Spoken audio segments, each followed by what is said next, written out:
All right, guys. So this is Ray and Anita. We are here with part two of this Pleiadian contact course. Now, this week's video is going to be a little different because what we're going to do is just have a conversation. Instead of me or Anita just talking to the camera, we're actually just going to have a conversation about this week's theme because we've realized that, allowing a conversation to flow more organically and naturally can actually probably help us help you a little more. Sometimes Anita can see things that I don't see and vice versa. So it'll give you some more holistic idea and approach to everything that we want to be discussing today. Okay. So let's get into it. This week is called consciousness, and we're going to be breaking down the different levels of your own consciousness so that you understand the overall structure of your being more holistically, which will then enable you also to tap into various levels of your own being as well.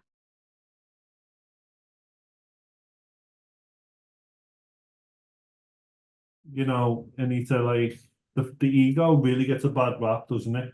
Absolutely. Because really, especially in spiritual communities, everybody just wants to kill their own ego. Yeah. Know what I mean? Yeah. And I think that's a way of actually villainizing yourself and your human nature. But the thing is as well, you will, as long as you are living on this earth, you will never be able to completely kill your ego because you cannot exist here without your ego. Exactly. Yeah.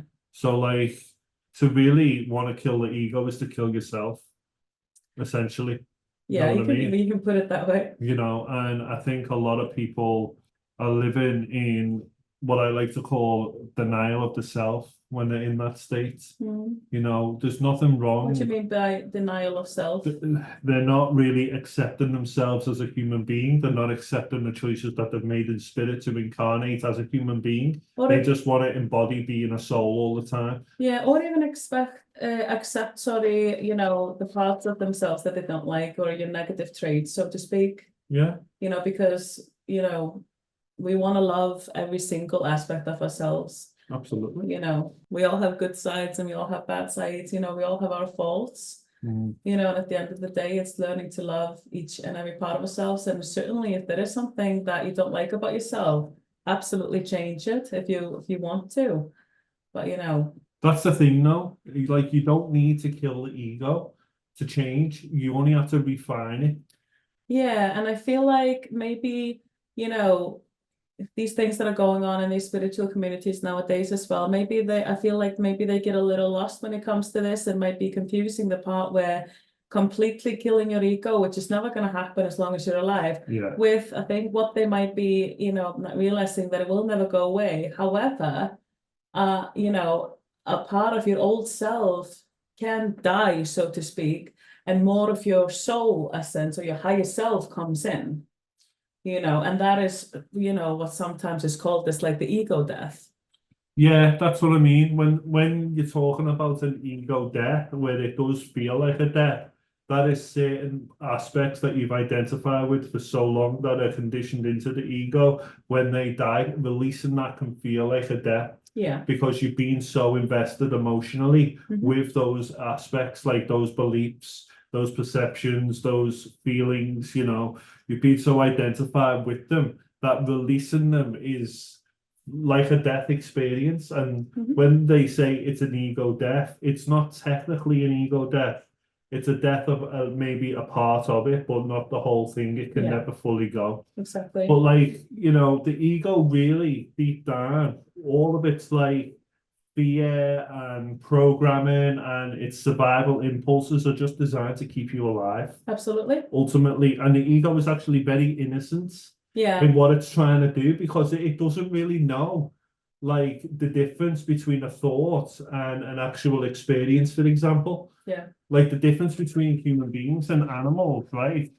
Animals have this survival impulse built into them too, but animals don't get triggered into survival by having negative thoughts. We do. We don't have to be being chased by a gorilla or something like that in order to trigger our survival impulse. We can just think about something bad that happened to us 10 years ago, and then we're in survival. You know what I mean? Yeah. So it's really important to learn how to understand the true function of the ego. You know, on a basic level, its job is really just to keep you alive. Yeah. And without that instinct that we have built into the ego, into our brains, into our subconscious, would we even be here as a civilization today? Maybe not. Probably not. Because it's that aspect of the ego and the collective ego that has helped us to survive some of the greatest, you know, devastations and travesties that have ever befell us as a civilization. Absolutely. And, the thing is that when we're dealing with anxiety and things like that, stress, we're reacting to trigger responses. That's your ego just literally trying to protect you. It might tell you, don't go there, don't do this, don't try this new thing. Yeah. Because at the end of the day, the ego is always going to be afraid of the unknown. Yeah. Anything that is unknown to the ego, it will try to convince you not to do it. And the reason why it fears the unknown or the unfamiliar, and it likes staying in the comfort zone of the known, is partly due to the fact that it is absolutely terrified of past traumas remanifesting themselves. So, for example, if you were a kid and you got bit by a dog when your mum took you to the park, right? All of a sudden, you've got this fear of dogs, right? And that's completely understandable that you would have that fear. But like, when you're like 20 years older, and a dog approaches you, your ego is going to be terrified because it is afraid of that happening again. Yeah.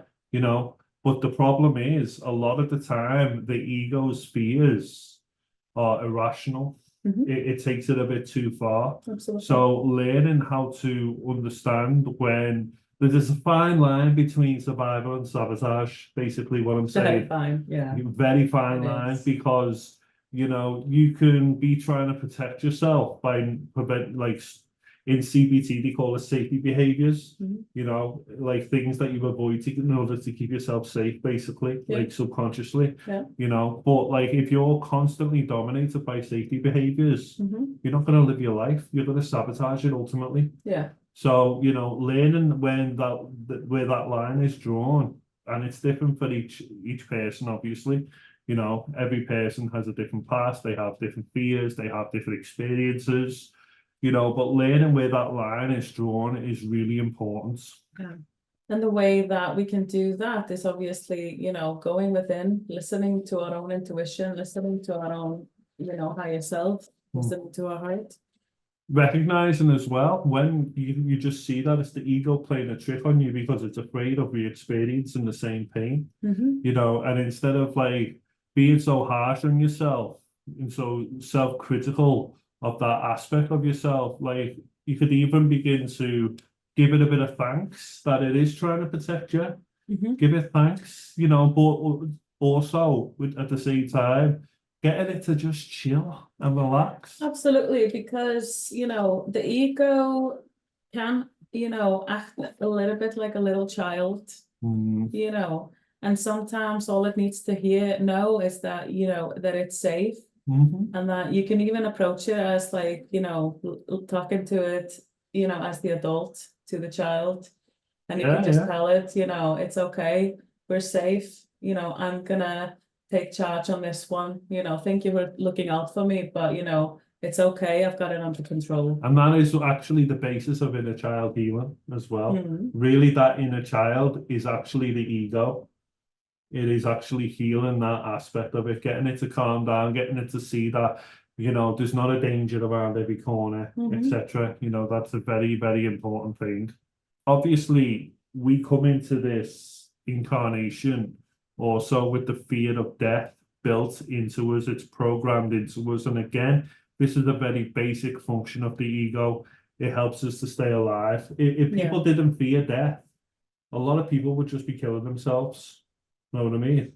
I mean, imagine, when we were living in, as cavemen and in forests and all that stuff back in the day, and if we weren't afraid of like wild animals, we would we wouldn't be. We wouldn't exist. So the fear of death also is not something that should be demonized. I'm not saying that you can't overcome the fear of death. You can, of course, and I think ultimately it's everybody's job before they die to surrender to the fact that they are mortal as physical beings, to help you transition into the next world peacefully without resistance, of course.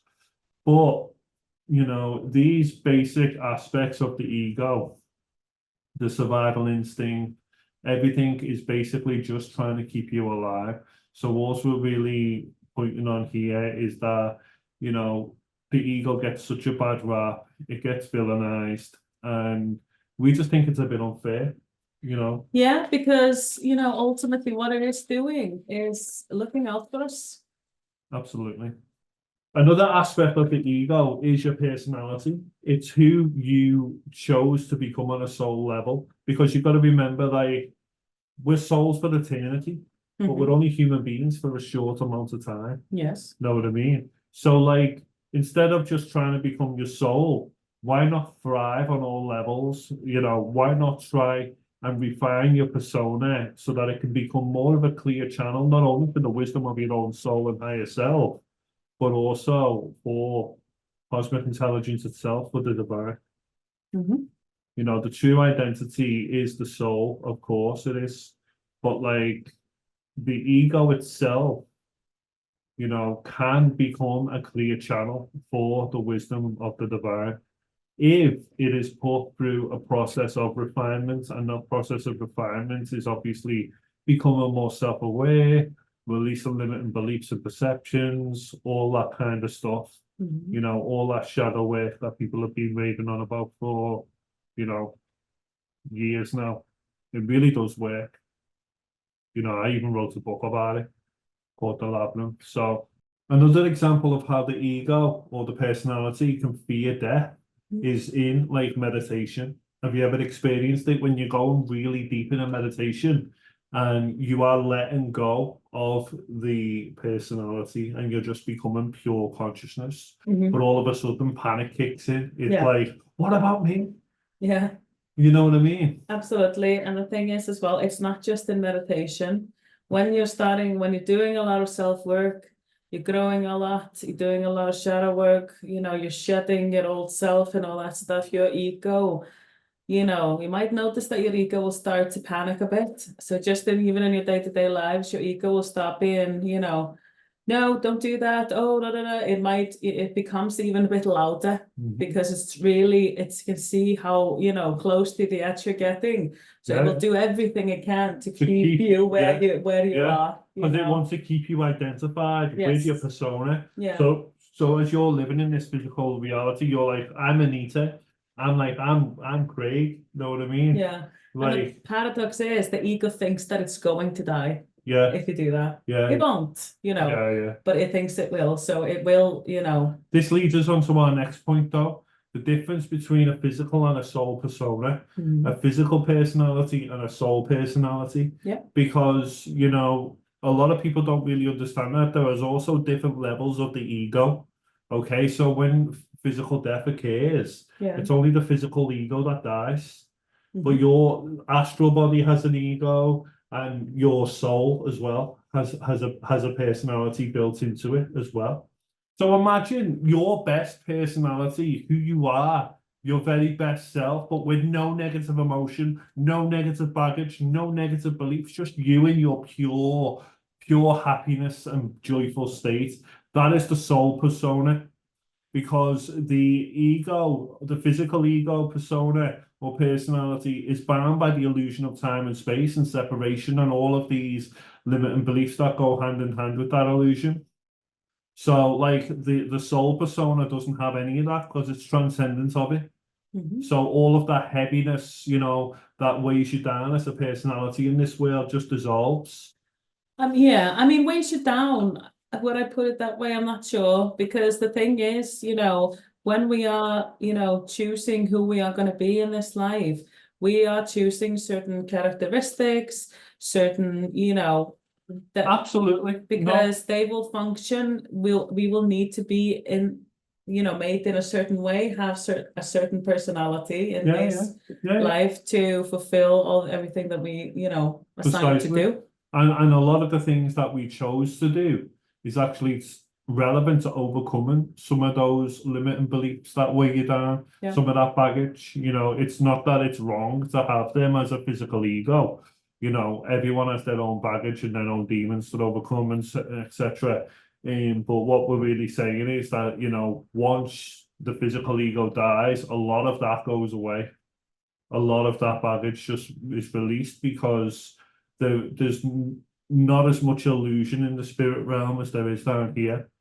And a lot of the beliefs that we hold so near and dear to us in this realm are simply caused by the fact that we are living in a time-space reality that convinces us that we are all separate and that we're all, you know, different, when we're actually all the same being, just pretending to be different people.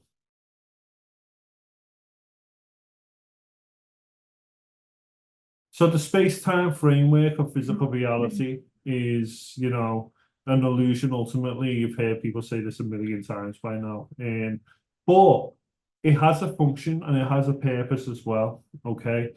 You have come from a timeless state to embody into or incarnate into a time-space reality for a very, very important reason. Okay. Now, growth and change can happen in the spirit realm, but not in the same way that it does in this physical reality. Time is a lot more linear in physical reality, okay? So a lot more change can occur, and a lot more forgetfulness can also occur in this realm, which also makes for more change and self-discovery as well. Because really, from the spirit perspective, you can't really discover yourself if you already know yourself. Know what I'm saying? Yeah. So we incarnate into this physical plane to forget ourselves so we can remember ourselves. Yeah. That's Yeah, really basically, yeah. really the game. And you can't really forget yourself if you're not in a space-time linear reality, like physical reality. And that's why we come down here to play this game, to rediscover ourselves amidst the plethora of illusions that are surrounding us. Ultimately, the goal of life is to remember who you are, okay? Yeah. That is the goal, unless you're, of course, in a resting life. You know, True. This is something that me and Anita have been discussing quite a bit. Anita is a big fan of Dolores Cannon's work, and you know, she's also in the process of becoming an past life regressionist as well, which is very exciting. Yeah, some people are just in resting lives, aren't they? Yeah, they are. You know, some people who are either handicapped in some way might be in a rest. They might be both doing two things at the same time. They might be either basically just having a rest and also at the same time getting rid of a lot of bad karma. Just, Yeah. you know, and also someone who is kind of like doesn't, you know, just goes on about their life, kind of doing the same thing. They're content, you know, they might not be engaging with like a lot of people, but they're just getting on with their thing. A lot of people I find who are just living quiet family lives, are resting lives where there's just not much going on. They're just Yeah. here for the ride, basically. Exactly. Also, a lot of what people call NPCs in the spiritual realm, in the spiritual community, sorry, are actually just people living resting lives. It's not that they don't have a soul. It's just that they're just having a chill life, and it may seem as if not much is going on, but everything is consciousness. Like this whole soulless person thing, it doesn't exist. It's not real, right? People who are so-called NPCs, some of them may even be highly advanced souls.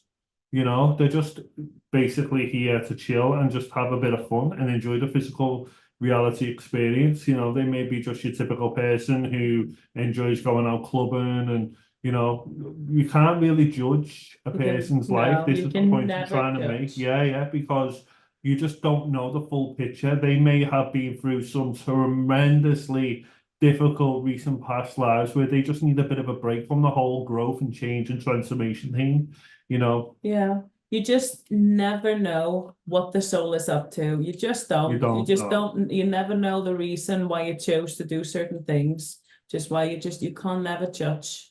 Absolutely. You know, like the space-time framework is so funny because it completely like hijacks our perception from the moment we come out the womb, basically. Yes. And we're spellbound by the linear nature of physical reality, making us believe that we're all separate and isolated fragments in an alien universe. Yeah. You know, people who suffer with ADHD, right? I shouldn't say suffer really, should I? People who just are ADHD, you know, they're actually, I read once that they suffer a bit from time blindness. Yeah. They lose track of time a lot more. Mhm. And I actually believe that people with ADHD are in a higher state of consciousness where they're more connected to that timeless part of themselves. Yeah. You know, so Yeah. that's why they're constantly losing track of time. They're not really used to functioning in a space-time framework as much maybe as other people. Yeah, could be very true. They, oftentimes they are very spiritually gifted as well. Absolutely, very creative people It's very as well. common, yeah. You know, and Anita and I are very creative people ourselves, and you know, I'm sure you'll agree that creativity and following your passion is another way to really go beyond time. Yes. You know, like you could be, you know, writing a song, writing lyrics for a song, for example, or writing chords or playing chords on like, you know, your keyboard, Painting or a picture, painting a picture, or like whatever it is that you enjoy doing, really, and you just completely lose track of time. Yeah, You could be doing it for hours and it felt like 20 minutes. yeah, exactly. You know, and it's because you're in alignment then, aren't you? You're in alignment with your timeless higher self, and creativity really is the channel your own higher self. But sometimes also you actually skip over time. This has happened to me a couple of times, actually. Like I remember last year, I was in my room at like 2 a.m. Right, and like 5 minutes later, I looked at the like my phone and it was 3 a.m. Literally 5 minutes later. Sometimes we do skip over time as well. This is Yeah. something people don't really understand too It's much. not always abductions. No, it's not always. Sometimes it's just us Yeah. hopping over, you know, like maybe 20 frames in the film strip. Mhm. Know what I mean? And like we do it so fluently and effortlessly. Like it's really difficult to notice the shifts unless you're constantly looking at your phone, for example. But obviously, following your passion leads you to your purpose as well. Yeah. You know the old saying that time flies when you're having fun, but it also drags when you're not. Have you noticed whenever you're like agitated or stressed out, you know, like maybe Sad, angry. that it could be anything, but Mhm. like have you ever been with, like at work, for example, and you know there's an hour to go and you're constantly just looking at your phone? Oh yeah, and the And time it's just starts drags. It absolutely drags because you know you're just constantly fixated on it and you're not really in alignment in them moments. Yeah. You know, but the paradox is, according to Bashar, that the more you experience the state of time flying Mm-hmm. and going fast, the slower you age because less time has passed. Makes sense. Know what I mean? Yeah. So you actually retain your youthfulness as well on a physical level by following your passion, getting into that creative state and going beyond time itself, you know. But of course, we live in a space-time reality, and the key to really living it in a more holistic way on a physical level is to really have a foot in each realm, okay? So you can be creative and dive into the timeless state from time to time, you know, in whatever way, shape, or form gets you to that state again, whatever forms of creativity you inspires you the most. But obviously, we live in this space-time reality where we need to make appointments on time, we need to be at work on time, you know, it's important also, like, I know people with ADHD, again, suffer more from time blindness, and sometimes that's why they find it very difficult to be punctual, to Mhm. keep appointments, to be consistent in work, and like arriving at work, should I say. And like, you know, so it's really important to learn how to use time correctly as well if we're to thrive on a physical level. You know, space-time veils make one forget who they truly are, you know. And as Anita and I were just discussing before, you incarnate into this realm to remember yourself, you know, because this realm helps you to forget who you are on a Yeah. soul level. In Absolutely. Greek mythology, it's known as the waters of Lethe, right? So before incarnating, you dive through the waters of Lethe, and that's like helps you to forget. It reinforces those veils so that you forget your true nature. Kind of like the water in the womb. Yeah, kind of like that. Actually, that could be what it is. Yeah. That could be what it is, actually. Yeah. I didn't think of that. Absolutely. But like ultimately, if you can rediscover yourself, right? Reconnect with the light amidst a world of such chaos, separation, illusion, fear. That's a very powerful journey to be on. It is probably the most powerful thing that you can do as a Precisely. soul.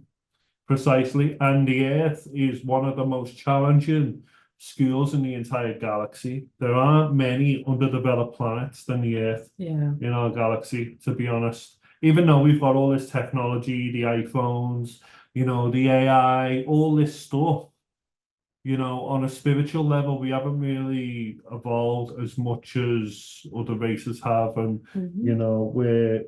we're using the Earth's resources ultimately to, destroy the planet. Still just babies learning to walk, aren't we? We're like the kids who found the box of matchsticks.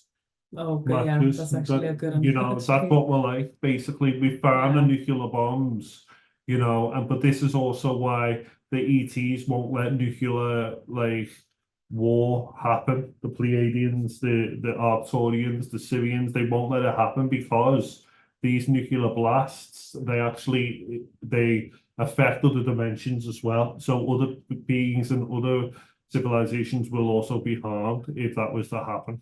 Yeah. But yeah, we are all living as an example here that no matter how much darkness one is surrounded by, they can always rediscover the light. So if you have chosen to incarnate on the earth and you're not in a Western life, right, then you are a very, very powerful being, who has chose this because you didn't fear the illusions that pertain to this reality. Pleiadians, for example, they're such an advanced civilization. Imagine like human beings, like a million years into the future. Exactly. That's what they are, right? Yeah. So all the Pleiadian beings being born now, they're not born into such chaos and illusion. They're born into just bliss. They're born into just this almost heavenly kind of realm, and like, so even they don't really know what it's like to experience so much darkness. When I say darkness, I mean forgetfulness, so much illusion, so much duality. So even they are like applauding us for the example that we are setting, not only to each other, but also to other civilizations who are watching it, who are observing us, who are taking notes, that no matter how dark it gets, we can always find the light. Exactly. The light is always a possibility, no matter how dark it gets, so never forget that. In the yoga science, Patanjali, who is one of the he actually created the Eightfold Path in the Yoga Sutras, right? He says that the process of enlightenment is actually smriti, and smriti just means remembrance. It's just about remembering who you are. It's all, and that's all this whole like ripping off these space-time veils and limiting beliefs on your perception does. It helps you to remember who you are before you chose to forget who you were. Yeah, exactly. It's not about adding on this or adding that or adding that to yourself. It's about stripping everything away until you become yourself again. Yeah. Because it's all just society's conditionings and belief systems and things like that that are just piling on top of you. And you want to strip them all away and then you become your authentic self again, isn't it? It's You almost like remember who you are. it's almost like a Christmas tree. Yeah. Your true self is just a Christmas tree with no decorations on it. But as time progresses, as you're born into this world and you have experience after experience in society, tinsel gets put on you, little colourful balls gets put on you, a star on top, maybe some candies. These are all representative of all the different, beliefs and perceptions and concepts that you've for the most part, unconsciously bought into, you know. Mm-hmm. So the process of rediscovering yourself is just to take all those things back off, you know, and to see yourself as you truly are. And then you will become your authentic self, your authentic true self. Like babies, for example, you can look into a baby's eyes and just see the pure light, Yeah, like just pure light of yeah, God. You exactly. know what I mean? You can see it, Yeah, like, because they're unblemished, they're unconditioned, they're just pure. they're just pure love, right? Yeah. So, like, the whole spiritual path, in a sense, is simply getting back to who you were before the world told you who you should be. Exactly. Literally. So you've Exactly. literally just got to go full circle and come back to who you always were, Yeah. you know, and really that is the process of It's remembrance. that innocence, that love, that purity, you know, Precisely. And that even, joy, the playfulness. yeah, and that's why Jesus even said, only those who have been converted as children may enter into the kingdom of God. What is the kingdom of God? It's simply your natural self. It's who you always are. You know, it's that state of joy, of peace, that passive understanding, you know. So humanity at the moment is in a process of dissolving these space-time veils. We Yeah. saw something interesting, didn't we, yesterday on the internet, where we thought that Saturn's rings were going to dissolve, Oh, yeah. you know, but what's actually going to happen in the next 6 months is Saturn is going to tilt on its axis so that it will seem as if Saturn has no rings. But the rings are still there. But I thought initially that the rings were going to dissolve. And I thought that is actually fitting, because in astrology, I don't know whether some of you know this, but I'm an astrologer as well. In astrology, Saturn represents that space-time framework. He represents, because Saturn is the god of time. So it would be kind of fitting if those rings were to dissolve, because, you know. But isn't it still fitting that we won't be able to see them anymore? Yeah, exactly. It's still kind of symbolical, isn't it? It's symbolic of the fact that we are going beyond these space-time illusions on an individual level, but also collectively as well. These space-time illusions are being stripped away from our collective perception, you know, so that we can. It's the perspective shifting, kind of like. Yeah, exactly. So it's like helping us to remember the fact that we're all one being. We have that cosmic commonality with ourselves. All of these surface level differences that we have, the color of our skin, our religion, our nationality, our sexuality, our gender, whatever, all of these are irrelevant. What's truly relevant is the fact that we're all the same being, pretending to be different. That cosmic commonality we have with each other and with our galactic brothers and sisters as well. Yeah.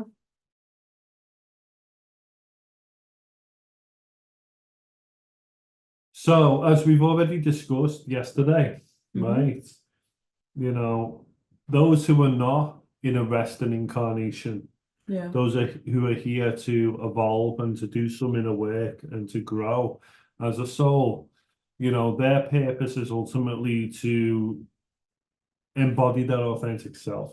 Yes. You know, and how do we do that? I think, from my perspective, the main way we do that is to learn how to let go and release all of the lies that are being drilled into our heads from a very young age from society. You know, because the first 7 years of a child's life, as you know, are very, very crucial in the way that child is conditioned by its environment. And you know, the first 7 years of your life, your brain is in theta mode. So basically it is in a state of hypnosis, Yeah. which is why children absorb everything like a sponge. Through observation, they And, just you know, observe. It's your programming. That's just why, like, you know, whatever the native language is around you, no one really needs to teach you it. You just pick it up during the first 7 years of your life. You just naturally learn what that word means, you know, because all of the other people around you are saying it. You know, the reason why we've got to go beyond the lies and everything that are being drilled into our heads at society is because to fit in at the expense of your God-given individuality, right? What do you mean by that? Like to just become like everybody else, not sacrificing who you really are, your authenticity, just to adopt the beliefs and the behaviors of everyone else around you completely. So you just become like another cog in the machine, right? Is actually to separate yourself from the support of the divine. That's the irony. In order to fit in, you have to stand out. That's the paradox. You have to be willing to stand out and to be yourself. Yeah. Because if you're fitting in at the expense of who you truly are, then you're not in alignment. And if you're not in alignment, then you're not really going to have the support of the universe. It's not going to be able to work for you properly, because the universe can only work for you if it's allowed to work through you. But it can't work through you if you're not aligned with who you truly are. It's just about being true to yourself. You know, Absolutely. That's a very simple way of putting it, but sometimes the most simplest is the most profound, you know. It's like just about being true to yourself, and that can be very difficult because there's many, like, you know, fears of ostracization, fears of, you know, being shunned by everyone else around you for being different, for being bullied, for peer making pressure. peer pressure, all this kind of thing in society. So it's really important. But at the end of the day, isn't that just another part of your ego, you know, lying to you about that? Because at the end of the day, if you are completely true to yourself, people usually respect it. And if they don't like you for it, were never your people in to begin with, and they are not good for you. So, you know, it is always just best to be, you know. A lot of people who do not accept you for being true to yourself are usually those who see that you're being true to yourself, but they don't like the reflection that you're giving them. Yeah, because they can exactly. see within you that they're too afraid to do the same. Yeah. So a lot of fear and hate and animosity comes along with that, you know. But you've got to understand that you're actually doing them the very best service you can do by being yourself, by reflecting to them that they're not quite aligned yet, you know. So like Ramana Maharshi, one of the greatest yogis who ever lived, once said, the greatest gift you can give to the world is your own self-realization. That is the greatest gift, you know, because then you've done your part in raising the collective frequency of the planet, you know, and your example will then inspire many others to do the same. Maybe not everyone, but there will be some people who will be inspired by the transformation that occurs in your life. Absolutely. Now, you know, there's two levels of your purpose in life. There's the inner purpose, of course, we've just discussed that, which is obviously to be yourself, basically, you know, simple. But everybody's outer purpose is a little different here. So we're all here to do specific things. We're, you know, our passion isn't an accident, is it? Resonance isn't random. Absolutely. The things that we love, the things that inspire us, the gifts that we have are all part and parcel of our purpose on an outer level as well. You know, so it's important to really do whatever makes your heart sing. Exactly. You know, to really just commit to do in whatever sets your soul ablaze, whatever puts you in that state where you go beyond time, where you are, you know, channeling more and more of that wisdom of the cosmic intelligence. You know, that is what we should be doing. You know, and you know you're doing, you know, fulfilling your purpose by, you know, it doesn't feel like work, does it? It just, Oh, no. and it doesn't take energy from you. It just It gives you fulfills energy. you. It gives you energy. Yeah, you feel fulfilled, you feel energetic, you know, and you just feel that alignment. Exactly. When you're truly aligned, like the reason why it doesn't drain you is because it's not you doing it. Paradoxically, like the universe is doing it through you. It gives you the energy that you need in order to do it. So it actually fills you with energy. You're the instrument, yes, but something greater than yourself works through you. And that's why it fills you with this cosmic energy when you actually do it. It's important also not to really care how your passion looks to other people, okay? Because you've got to live your life. This is your life, not theirs. Okay, so it's really important to also consider that. But you know, Anita, let's talk a little bit about the star seeds right now, because There's a lot of star seeds on the planet right now. Yeah. And you made a very good point the other day when you said, that a lot of people's passion nowadays is actually to help the earth evolve. Mm-hmm. You're seeing more and more like spiritual authors or, hypnotherapists coming through nowadays using their creative gifts and abilities in a spiritual and uplifting way. Mm-hmm. Because we're at a pivotal point in, the history of mankind. We're really at the make or break point. I Yeah. feel We are. we are there, and this is why so many souls from different star systems, such as Anita, myself, have come to use our gifts and abilities to help uplift the consciousness of the planet. So that's what we're here to do.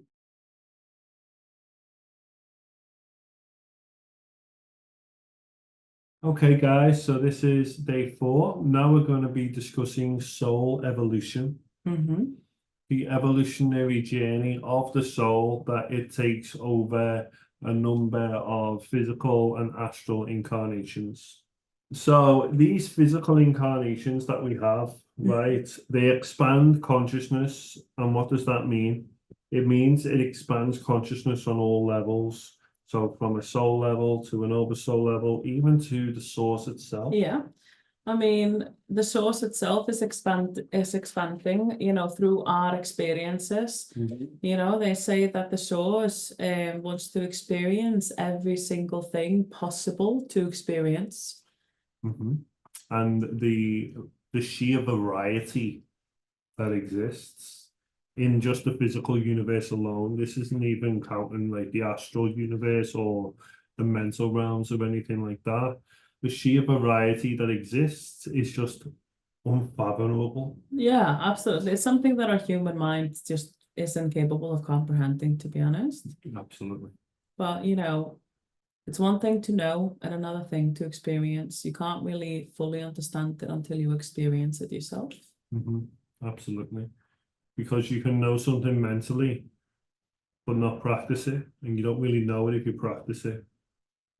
So knowing really is doing, and knowing is to experience. Absolutely. Mm-hmm. And I think all of us on the earth right now, especially those who are not in a Western life, are experiencing the sheer fact that the earth is a bit of a crash course. Absolutely. Absolutely. You can learn and grow so much more in one Earth life than you could in a life on another planet. Absolutely. Um, Because there's more challenge. Way more challenge. If you want to evolve quickly, you come to Earth. Absolutely. There's more illusions to overcome. There's more growth as a result. Like, think about it this way, right? A Pleiadian being incarnating into that stellar system, it will be an amazing experience, I'm sure, to be a Pleiadian being, right? But is there more growth than being a human being? Probably not, because there's a lot more challenge that comes hand in hand with a human incarnation, isn't it? Yeah. There's way more, Yeah. you You can do much more in a much shorter time on Earth than on other more evolved planets. If you want to learn and you want to grow, you come to Earth. Mhm. Basically, that's what we're saying, you know. And when your soul reaches a certain level in its evolutionary journey, then it becomes guides. It can become a guide for others who maybe are in your soul group or part of your soul family who are choosing to incarnate in specific physical worlds. You'll then become a guide. Usually our guides are very evolved souls, aren't they? Absolutely, absolutely. They have reached a certain level. However, not everyone wants to become a guide. You can do whatever you want to do. You could even become a teacher on the other side. Yeah. You can, The there's no limit There's possibilities are endless, unless, Like you can even just, if you prefer to just chill on the other side as well, for as long as you want, you really can. It just depends on what it is that you want to do. But when we say what you want to do, we don't mean you as a physical ego.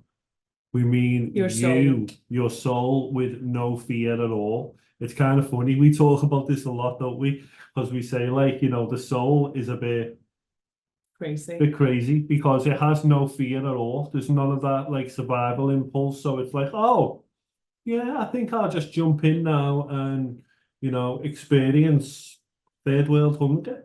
Yeah. And it might go, do you know what? Because we all plan our deaths as well. Sometimes, we choose to take out a lot of karma in our death. Sometimes we just want it to be quick and something we haven't experienced before. Yeah. But the soul obviously has no fear at all. The soul might go, do you know what? Never been hit by a train before. Yeah. Might try that one this time. Or a shark could eat me. Why not? Might get eaten by a shark this time. Cross that off my list. I mean, it's kind of crazy, but from the soul point of view, it knows it's immortal. Yeah. It knows it's immortal. So it's like, I'm just going to go in. I'm going to get hit by a train.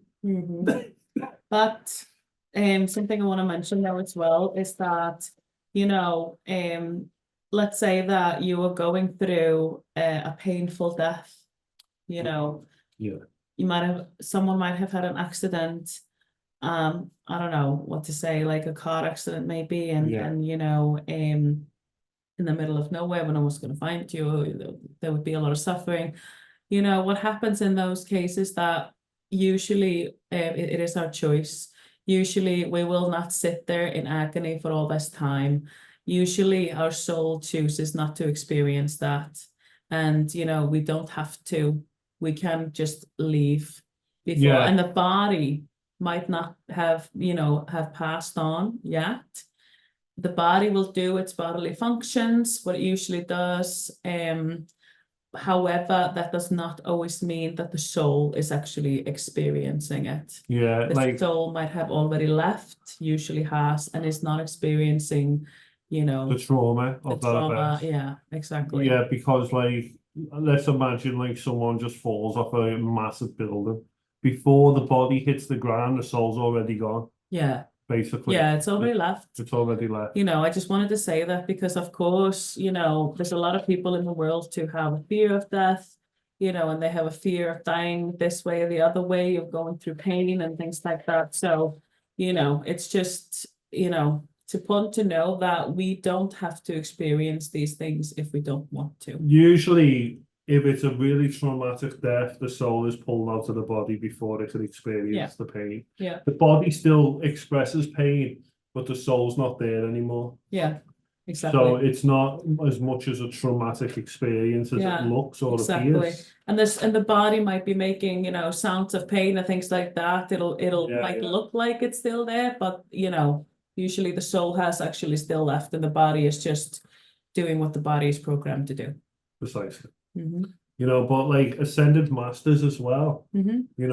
And some of them are beings who have lived, earthly lives and, have reached a certain level of consciousness that is like Babaji, for example, that is even beyond comprehension. Like the level that these beings are on is just something different, and they are constantly reincarnating as well, coming back as avatars to help uplift the consciousness of mankind and to bring us all up to their level, basically. Yeah. And it's ultimately to achieve the kingdom of God, which is that state, again, of pure timelessness and awareness of one's connection to the source. Yeah. So sometimes an ascended master can be a personal guide as well, ironically.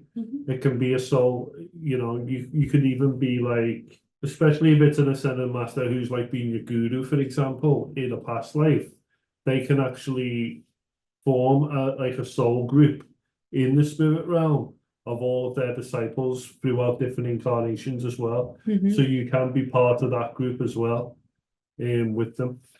It's just fascinating, the way it all works.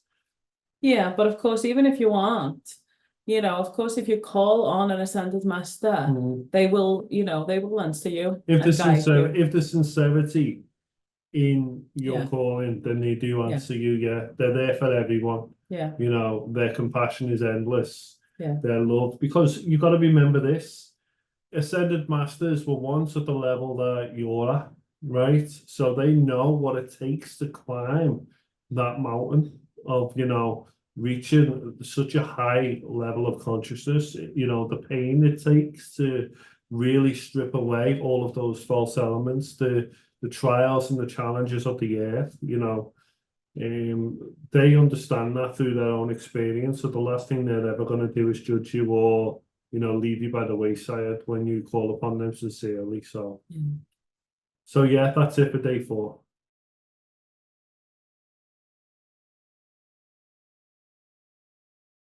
Soul family. So this is one of our favorite subjects, isn't it? This is something that Anita and I have been exploring over the course of the last year or so. Yeah. You know, the different levels of soul family and soulmates and, you know, primary soulmates and all that kind of thing. Yep. So we usually incarnate with the same group of souls. And, you know, and this is usually known as our soul family. These are the people, they could be a member of your family, they could be your best friend, they could be even colleagues, you know, they're all around, you know. These are the people that you feel most comfortable with. You can be completely your truest self around them. They will not judge you. You know, you just feel so comfortable around them. They will love you unconditionally. They will support you. These are your people, you know. We usually, as Anita just said, we usually reincarnate with the same cluster of souls, and we kind of swap roles as well sometimes. Yeah. So in one life, for example, I may have been Anita's child, for example, or in another life, she may have been mine, or, you know, I may have been like my mother's father, for example. You know, things like that happens a lot, actually. You may have been your brother in another life, and then another life who could have been your husband, and another life your cousin, and another one your best friend. But then we have our soul family, our soulmates, which is basically the same thing. We don't just have one soulmate. We have, you know, a few soulmates. According to Michael Newton, we usually have between 15 to 25 souls in a soul family. Yeah, and they might not all incarnate at the same time, but you will always at least have a few, you know. You never come down to earth on your own. And then, you know, there is something called a primary soulmate. Now, this is usually the person that you end up, you know, marrying or have as a partner, you know, your person that you spend your life with, you know, raise a family if you want to have kids or you know, just in most lives you will have married this person, but obviously in other lives you can marry other souls as well sometimes, and your primary soulmate can even play a different role in your life as well. That can happen as well, but usually most of the time it's your person who you spend most of your life with. That's what a primary soulmate is. Yeah, the way like we all swap roles in these different incarnations. I said this to Anita, didn't I? I said this to you the other day when I said it's almost like when you're kids and you're playing house. Have you ever, like, when you were like kids and you were playing house with all your little friends, and one of you was the mummy and one of you was the daddy and one of you was the baby? You know, it's almost like kids innately or instinctively know this, because that's why they all feel an attraction towards playing that when they're kids as well. You know, because children are closer to their true nature initially than adults are, because they're less conditioned by their environment. You know, so they're more in tune with not only the things that they feel like their soul wants to do, you know, but they're also in tune with, like, you know, the fact that we do swap roles in certain incarnations as well. You know, I always ask people when I first meet them, what did you like to do as a child? Because that very thing is usually connected to, you know, what it is they end up doing when they're older as well. So, yeah. The funny thing about soulmates as well, and now I'm not talking about the primary soulmate, now I'm just talking about your soul family. Yeah. Sorry, before I get into that, I just want to mention as well that, you know, yes, we do have our soul family and things like that, you know, our soulmates, but, you know, it goes further than that as well. We might have, you know, souls that we've known that are friends, kind of like friend souls It might not be our soul family, but it's still a familiar soul. And, you know, we might ask that soul or someone from a soul family to even act as the bad guy in our life. We might be up there, you know, because we have contracts with all the main people in our lives, soul contracts. You know, we're all here to grow and evolve, and we do it together. You know, it's through relationships that we grow the most, is my opinion. Mhm. You know, no matter what kind of relationship that is, we learn so much from each other. And, you know, the funny thing is, because the soul is so fearless, and it always sees the higher purpose of everything. And the soul might, you know, I might have asked, let's just say I might have asked one of someone from my soul family to, you know, be really nasty with me, or you know, be a bully or whatever in this life, to help me grow in a certain way, to help me learn some sort of lesson. And they might say on the other side, okay, I'll take that role on. Yeah. You know, I'll do it for you. I'm just saying it to show the paradox that, you know, You don't know what the soul is doing. you never know. You just never know. You never know what the soul is up to. Yeah, exactly. Like it could even sometimes even like your biggest enemy could be like in your soul group. Your best friend in the soul group. Yeah. Yeah. I mean, and they're like choosing that role to give you the lessons that you need, right? But what we're trying to say also is that there's kind of like cluster groups. So like you've got like just imagine one soul group here, and there could be other soul groups around it that are all connected to this soul group, that are all friends with them. Like soul groups Yeah. can be friends with other soul groups, basically. Like just like families here are friends with other families. It's basically the same thing, just on a soul level. The same dynamic exists, you know. So sometimes, you know, people from other soul families can play an important role in our lives as well by Yeah. agreement for the specific purpose to maybe neutralize some karma from past lives. That's why there's sometimes karmic like agreements and contracts for certain people. You know, you just never know. So Yeah. it's important to really understand that beyond the veils, when all the curtains of life close, we're all friends on the other side. We're just playing these roles. Yes. You know, we're all just playing it. Exactly. Anita and I were at the bus stop today, and I asked her a question.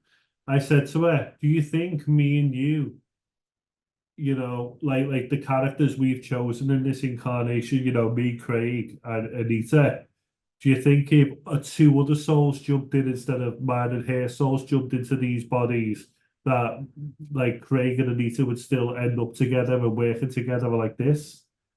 And what was your response? I said yes. Yes, but it will be another two primary soulmates. Yeah, it That's would what you be, said. yeah, it would be other two primary soulmates that would have jumped into these bodies. Yeah, because Craig and Anita, for example, are meant to do this together. Like that's their like destined path.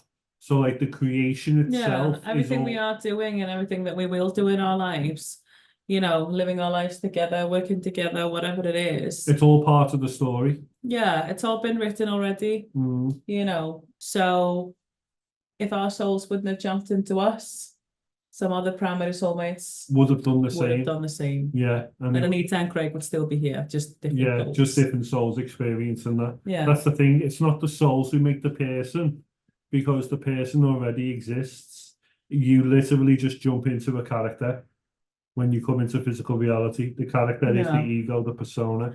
Although you obviously do have, you know, There's free will and you everything. have say in a lot of it though, you Mm. know, even just like, you know, the body selection. Oh, massively. But you also have say in how the life is lived, because it's how you respond to situations that creates the life.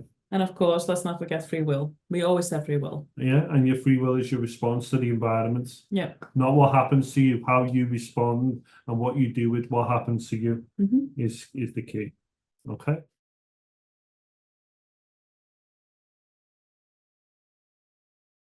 Okay, day 6 and 7 is going to be all about the oversoul, learning about what the oversoul is and how, you know, what cross connecting is, and also, you know, how we have not only different human incarnations, but also extraterrestrial ones too. Okay. So what is the oversoul? The oversoul is actually what I like to call the super soul. It's a collective of all of the individual incarnations that you have into one expression.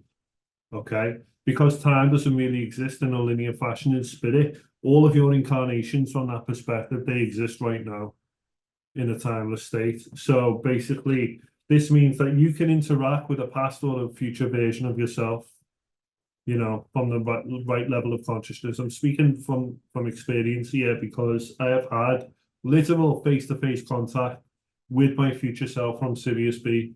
The first encounter happened in 2010, and he's visited me 5 or 6 times ever since. So, but today we're going to talk about cross-connecting, okay?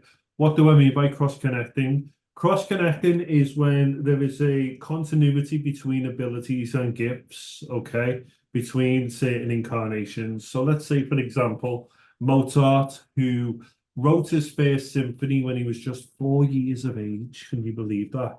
Yeah. He was 4 years old when he wrote his first symphony, right? He clearly had other past or future selves who were musicians who he was tapping into subconsciously there. You know, the gifts and abilities that we have are no coincidence. They're usually linked to our past lives. People who are born with like music abilities, such as yourself, were most likely a musician in some other past life as well.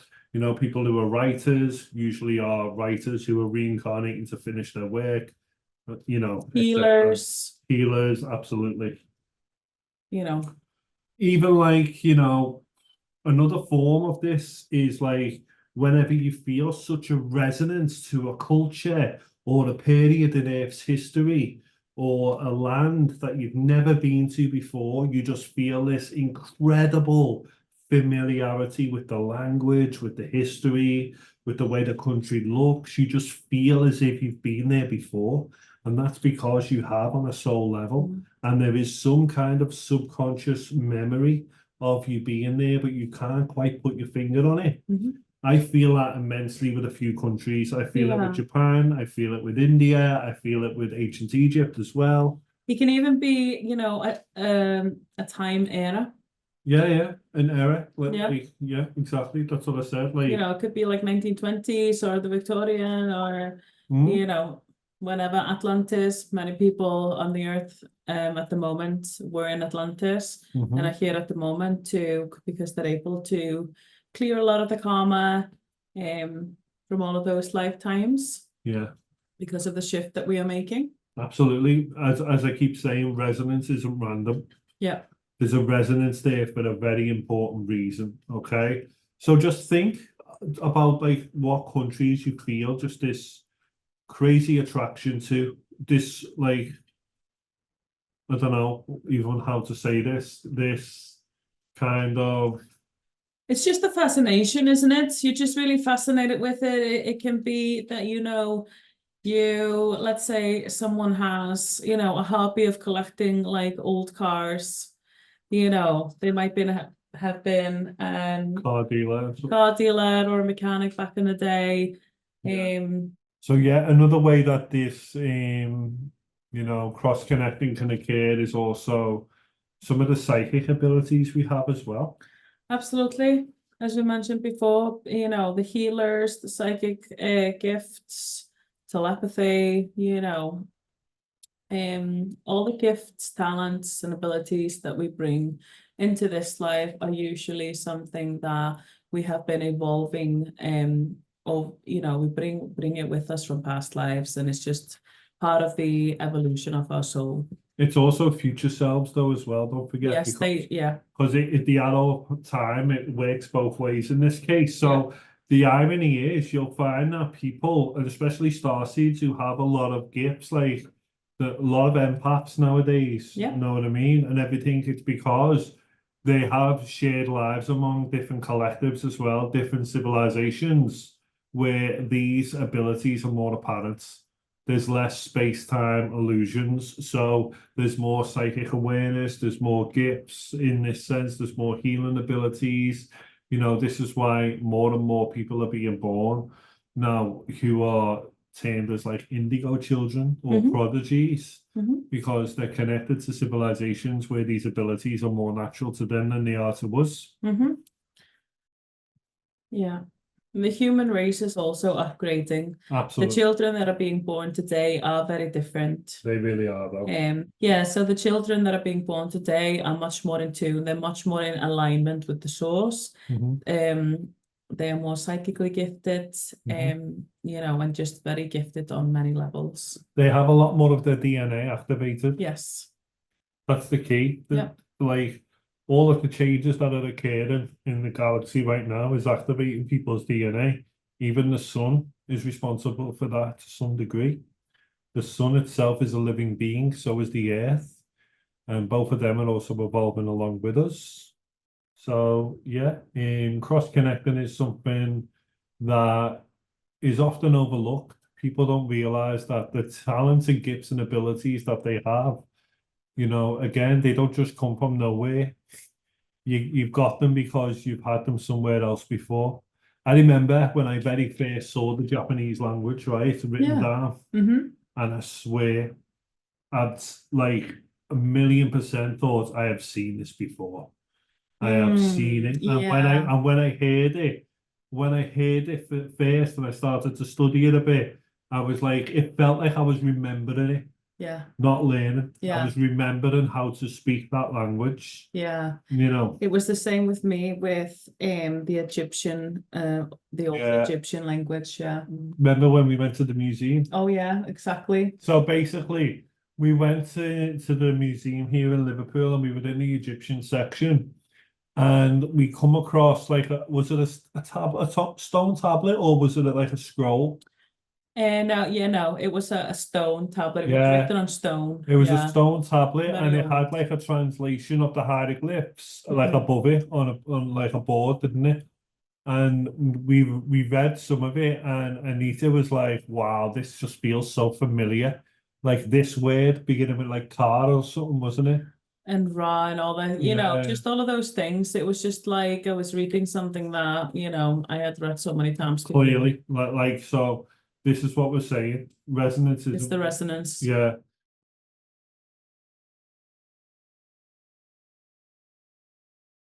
We're going to be speaking now about different counterparts that you have within your Oversoul Collective. What is a counterpart, first of all? A counterpart is just a different incarnation in your same Oversoul. So all of your past lives are counterparts, and so are all your future selves. But not all of your past lives are human. That you know, your incarnational history isn't just limited to planet Earth, is it? No. You know, it's spread. You've literally got other cells peppered throughout the entire galaxy, right? Or even beyond that, even. Other dimensions, Mhm. other galaxies, you know. Yeah. So basically, human counterparts are something that most people in the general populace accept nowadays, you know. Even Christianity used to like adhere to the belief that reincarnation exists, right? Because they used to believe that simply one incarnation is not enough time in order to discover the divine within yourself. You know, you need more time. But for rather dubious reasons, they took it out of their manuscripts or whatever and out of their church dogmas. But like, you know, it would be really weird of a soul just to choose to limit itself just to one planet. There may be a string of incarnations that happen upon a particular world because adjusting to a new planet is very difficult, isn't it, for a Yeah. soul? Because, you know, if you're used to being on Earth for, let's just say, the last 10 incarnations, then when you finally go to a different world, it's going to be vastly different. Everything about that world is going to be different. The body that you're going to be in is different. It's going to function differently. It's going to feel differently. The atmosphere is going to be different. The gravity, everything is just too different. So we tend to have a string of incarnations on a specific planet before moving on to another one. And then we'll have a string of incarnations on that planet too. That's generally how it works. But there can always be, you know, exceptions to the rule. Yeah, always are.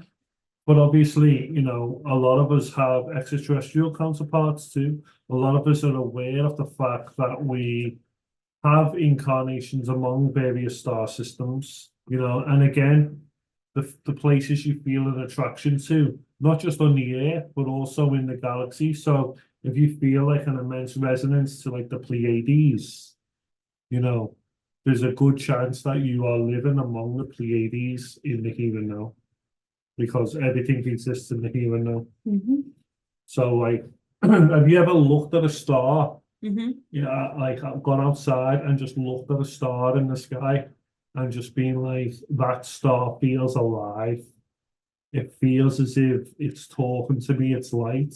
Well, for me, it was more like, yes, I feel like it's talking to me, but to me, it felt like more like I just wanted to go there. I felt like A I was yearning. supposed to go there. It's I like was a, supposed to, yeah, just like a yearning to just connect to it and just you know why I be there. think we feel that way? It's because some part of us remembers Yeah. or feels that Is aware. we're already there. Yeah, yeah, So when we absolutely. look there and we're feeling that immense like connection, we're connecting with the fact that we're already there on some level, Absolutely. you know. There's another part of us, you know, living their best life on Pleiades or Sirius or whatever. I mean, look at Anita, she's clearly living among the Pleiades. And that is what I feel, you know, a very, very strong connection to. And I've had visions and dreams and, you know, experiences when I'm kind of in two places at the same time, when I'm Yeah. here and there. And yeah. Yeah. And that's the awareness of the oversoul, Yeah. being like in simultaneous places, but also with the cross-connecting thing. Let's just jump back a little moments, because like one thing we forgot to mention is even appearance can be, you can cross-connect the appearance too. You can, but not always. But like the reason why, like a lot of Nordic or Scandinavian people on the earth, you know, look very Pleiadian, is because they have more of that Pleiadian genome in their DNA than Yeah. maybe other like parts of the world do, Mm-hmm. you know. But Yeah. but because there's more Pleiadian DNA in them, then they're also going to be more connected, like on a soul level to that race as well. They're going to like pull more energy in from that source. Like Pleiadians are like very musically gifted, for example. They tend to be really good musicians. They work with sound a lot, you know, frequency, vibration. But for me, a starseed is someone who is aware of the fact that they have other selves who are extraterrestrial, Yeah. you know, and it's And very they can interesting. feel it, Yeah, they feel it. you know, it's just a feeling in you, Mhm. isn't it? Like a lot of them say, "Oh, I feel so alien to this world." There's a Yeah. reason why. It's because many of their recent past lives have maybe not been on the earth. And that's Mhm. why a lot of starseeds struggle adjusting to, you know, just the illusions of this world, and just how this world like functions as a society and everything can be Yeah. very difficult to adjust to. Absolutely. And they often have such a yearning to go home or go somewhere else, but without realizing where exactly that is. And they just feel like they just don't fit in here at all. No one understands them and things like that. And, you know, and for some of them, it can be really difficult, but I think it can help to focus on the fact that, you know, you are here to help and erase the frequency and collective consciousness. And, you know, each and every single star seed on the earth at the moment is very important, Mhm. you know, and is helping immensely. So, you know, focusing on that, on the fact that you're making a difference, can help with that feeling. It's really like important to understand that many star seeds experience a sense of alienation, Mhm. especially when they're younger. They don't seem to quite fit in with most other people. I know that was certainly the case for me. Yeah, you me know, too. and yourself as well. Yeah. You know, so it's just important to understand that at the right time, you are guided to find your people Yeah. as well, because you've got to remember, as we were saying in the soul mate segment of this week, like your soul family reincarnated you over and over and over again, but some of them come into your life at a specific moment in time, then it doesn't mean they're going to be with you from the get-go. Sometimes it can take 20, 30 years before you meet one of them, you know. And the funny thing with star seeds as well is that usually, you know, we are very strategically placed on the earth to create that frequency and that balance and balance all the energies of the earth out. So, which is another reason why they might feel really lonely and like they're not really meeting other people that are like them, you know, but it's all for a reason, you know, and we all do find our people at the right time. Yeah, absolutely. Yeah. So that's it for this week. Next week, we're going to be diving into contact protocols, which is a very exciting topic indeed. So we hope you found this week of the course helpful. Until next time, peace. Be there.